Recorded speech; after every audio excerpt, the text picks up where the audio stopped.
Most cameras end up following the same formula, but this one, it completely breaks the rules. And as a professional who already owns a ton of other pro cameras, that's not easy to do. So what makes the Sony a9 III so different? Let me show you.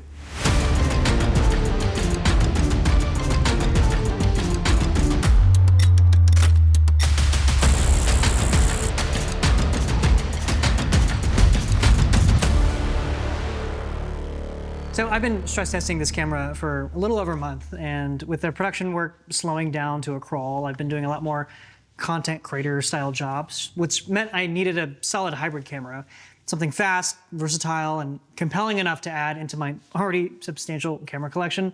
So here's 5 reasons why the a9 III has quickly become one of my favorites.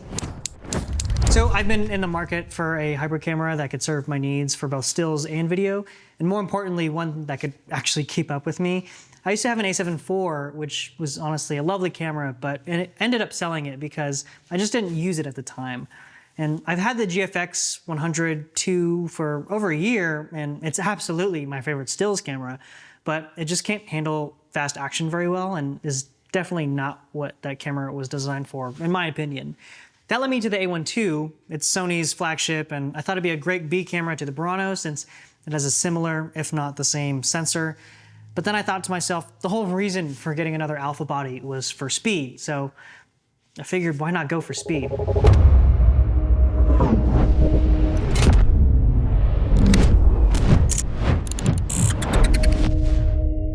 This camera isn't just fast, it's insanely fast. It shoots raw stills at 120 frames per second, and it's obviously marketed towards the action sports photographer market, and honestly, most of the time I'm just using the low setting at 30 frames per second because you literally end up going through 4 times more photos. But having the ability to selectively go into overdrive mode allows for a lot more creative opportunity. Okay. Now, it would be absolutely ridiculous of me to say that a big reason of why I bought this camera was to take pictures of my dogs. So I'm absolutely not gonna say that. Okay, go. Another crazy useful feature is pre-capture, which is essentially picture cache recording, but for stills. You can pre-capture up to 1 second prior of hitting the shutter button, but most of the time you wanna just minimize that as much as you can, just so you're not just blowing through a bunch of empty images. Now, it's important to note that the insane speed ends up sacrificing resolution and some dynamic range, but remember, we already got resolution and dynamic range at home, the GFX. I've always been a big proponent of using the right tool for the job, and all these different cameras are specialists in their own way. The GFX fits a very specific purpose whenever I choose to use that tool, and the same holds true for the a9 III. But with great power comes great responsibility. What I mean is that as fast as this camera is, it needs to be able to keep up with the demands of that style of workflow, which is why Ergonomics is number 4 on my list. This camera design is peak Sony and is probably the best feeling alpha body out there. It's got a really deep grip that feels so much better in the hand. The joystick is much more tactile. It has a great OLED EVF that's blackout free and can go up to 200 Hertz. And the dials have this new clicky feedback, which not only is super satisfying, but it's nice having a more physical response that kind of confirms my selection. Another new accessory I've fallen in love with is this newly designed battery grip. So it has the exact same button layout and interface when you're shooting vertical. It runs batteries also in parallel, so they discharge equally, and for most half-day content creator jobs I'm on, I never really have to swap batteries. Another neat little perk is that you're able to charge them via USB-C, and it also kind of just acts as another dual charger. It really does feel like a beefed up a7 IV, the camera, which I really enjoyed, and having this many custom buttons just makes using the camera so much snappier because I'm able to change all kinds of settings without having to dig into the menus. It also has this 4-axis screen that everyone kind of raves about, and honestly, it's not a huge deal for me, if I'm being honest. I'm glad to have it, but I don't really end up using it any differently than a regular flip-out screen. Having a camera that feels great in the hands is one thing, but the real question is whether or not that actually translates to better video, which is why I obsess over ergonomics with any tool that I use. But when you pair that with a camera with video specs as good as this, you realize this camera isn't just built to feel good, it's built to perform.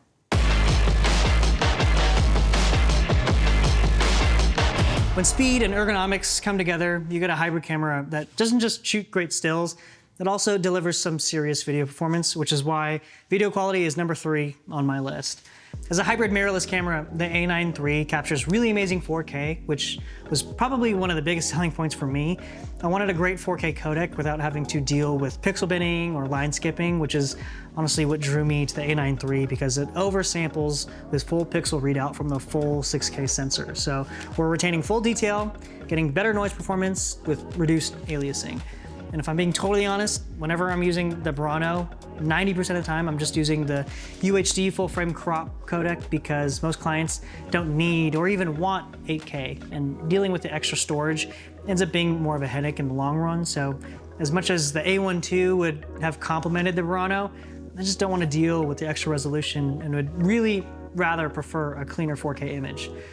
Another thing I actually really appreciate is that the native ISO for S-Log3 in this camera is a whopping 2000. Now, a lot of people might raise their eyebrows or even see that high base as a drawback, but it actually brings me back to my FS7 days, which native ISO was actually also 2000. What I would often do is rate the camera one stop over at 1000 EI to really push down the noise floor, but I have no issues sticking with 2000 on the A9, and would sometimes even go to 2500 or 3200 to squeeze out a little bit of extra from the highlights.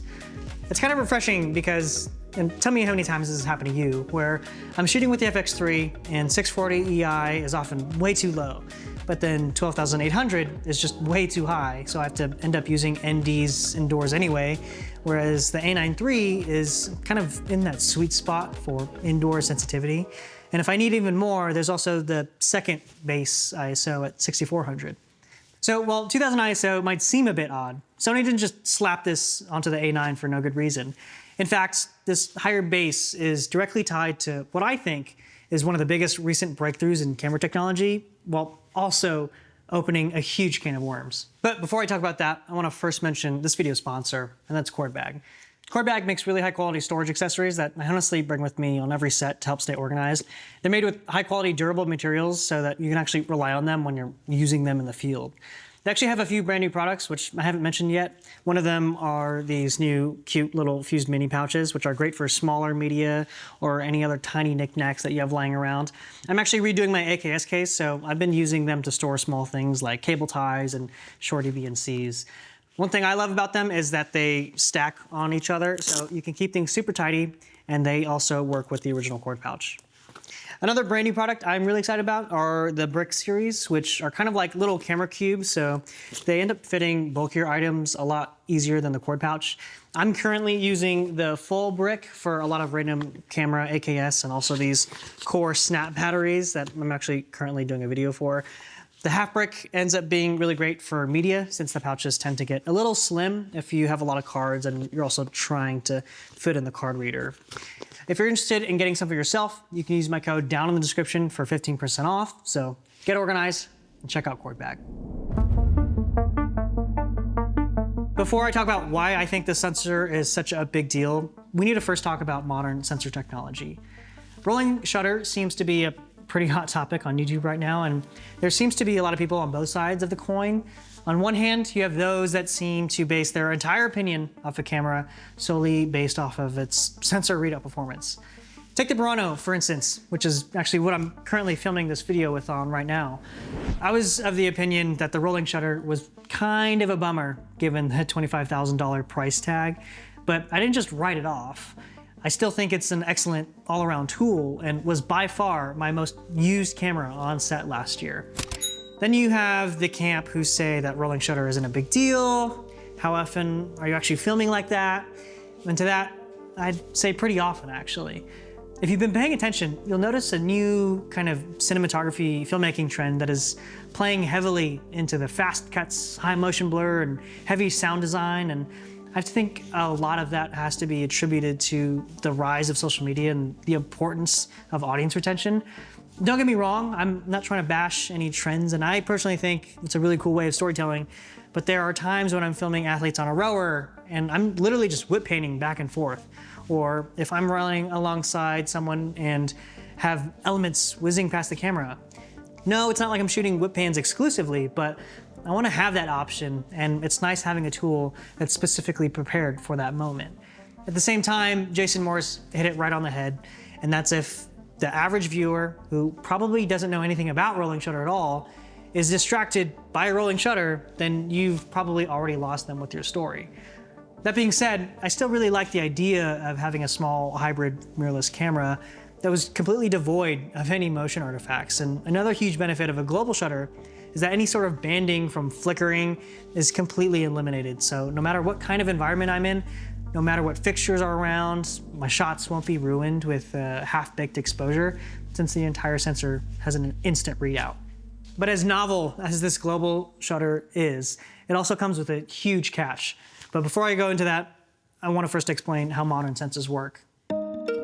Ever since 2017, with the introduction of the original A9, Sony has been using a stacked CMOS sensor. And this is notable from traditional sensors because for the first time in a full frame format, they were able to separate key components of the sensor into separate layers that allow for faster data processing and higher efficiency. So I promise not to get too esoteric. So to make things easier to understand, think of a traditional CMOS sensor as a one-man band who is handling everything on a video production, but all at the same time. The first layer of the sensor are the photodiodes that actually capture the light, or a DP who's lighting and shooting the footage. But alongside the photodiodes are also the transistors and readout circuits that amplify and transfer the data to the processing circuits. This is like if you were shooting and you also had to ingest footage, but also edit at the same time, because these things are all on the same layer. And to add insult to injury, also imagine that you're stuck with a spinning drive that tops out at 100 megabytes a second. Now think of a stacked CMOS sensor as an entire film crew where every job is handled by a dedicated department. Your photodiodes are the camera department capturing light, your transistors and readout circuits are the DIT, and editors are processing footage in another room, which then gives camera department more room to work with and gather more light. So you can imagine how much more efficiently that set is run, which is why stacked sensors have a much faster readout, improved autofocus, cleaner image quality, better dynamic range. But even with all the improvements of a stacked sensor design, this global shutter is such a radical change that it has to come with its inherent trade-offs. See, a global shutter works because there's effectively two photodiodes for each pixel. One collects and captures light, but then is stored in a second photodiode so that the sensor can read every single pixel all at the same time. Since we're effectively splitting the photodiode in half, each pixel isn't able to collect as much light before filling up, meaning that it clips faster and in turn has less dynamic range than other sensors. And since each pixel has less surface area to gather light, the sensor needs more amplification to simply keep up, which is why the native ISO for stills is 250 and 2000 for S-Log3, both of which are a stop and a third higher than most other cameras. And for me, I welcome the higher base, particularly for video, so that I'm not always pegged at 12,800. In practice, you lose about a stop of dynamic range, and I definitely notice a much sharper roll-off whenever I'm shooting stills. And there's definitely a little bit of a hit when it comes to low light performance, but I think the trade-off is well worth it for me, given the pure speed that this camera provides. And speaking of pure speed, I have one more thing to show you. If there's one thing that makes this camera feel next level, it's the autofocus. It's simply S tier. It's incredibly sticky, it's insanely fast, and it's probably the best that I've ever used. There's a dedicated AI processing unit that's also found on the Burano, and it's supposed to recognize and estimate your subject's movements for improved autofocus and tracking. This motherfucker don't miss. No, he's fucking good. That motherfucker don't miss, man. He's good. Not only is it incredibly sticky, but it's just stupid fast. Since the A9 can shoot 120 frames per second, that means it's doing 120 autofocus calculations a second, and it's stupid fast when you're using the newer Sony lenses with the linear XD motors. I probably notice the biggest improvement whenever I'm tracking a subject, and even when I pass foreground objects, the focus just stays locked on. In the heat of battle, he don't miss. The A9's autofocus is so good that whenever I have to use the FX3 for a particular project, I find myself just always yearning for that enhanced autofocus performance. And in my opinion, it's that different, especially when I have objects constantly crossing through frame or if my subject ends up being partially obscured. Nowadays, there are dozens of cameras flooding the market, and it can honestly get a bit overwhelming with how many there are to choose from. But just remember, they're all just tools, and quite frankly, there aren't really any bad options in the current lineup. Now, choosing the right tool is one thing, but if you really want to elevate the quality of your work, then there's one more element that matters even more, and that's good lighting. No matter how good or expensive that this camera is, if I'm in an environment with subpar lighting, the only thing I'll be able to get are subpar images. I know this video got a little in the weeds, but I do think it's important to understand the technology, which is exactly why I spent so much effort in lighting this video right here. So if you've ever wondered how big budget film sets light their scenes, be sure to check it out.